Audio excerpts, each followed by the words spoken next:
All right, in the process of simplifying a distance equation, I can take a look at the way in which things fly. Now, if I have a pumpkin here and it is shot out of a cannon, it follows this path called a parabola. And I can break its velocity up into two components at every single point in the flight. So initially, the pumpkin is traveling at a very high velocity in the up direction and a very high velocity in the right direction. But then, if I pay attention to its velocity a little time later, the velocity starts to decrease, and this is due to gravity. Now, to be honest, scientists have established that the rate at which it decelerates is negative 9.8 meters per second squared.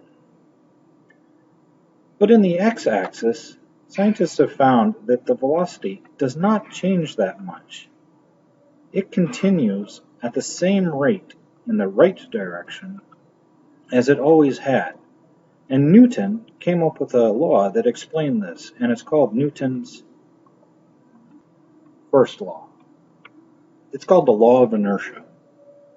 And what it states is an object, including pumpkins, in motion tends to stay in motion unless acted upon by an outside force. So once we get the pumpkin moving towards the right at a particular velocity, that velocity doesn't change that much. If that is the case, we can say that the acceleration in the x-axis equals 0 meters per second squared.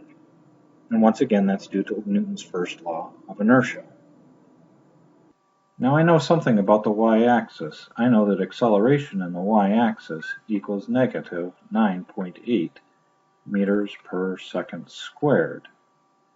And so when I go to write the velocity formula in the y-axis, I can say that velocity final in the y-axis equals velocity initial in the y-axis plus,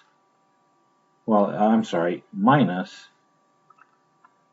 negative 9.8 times t, which is the way in which I simplified it for our activity.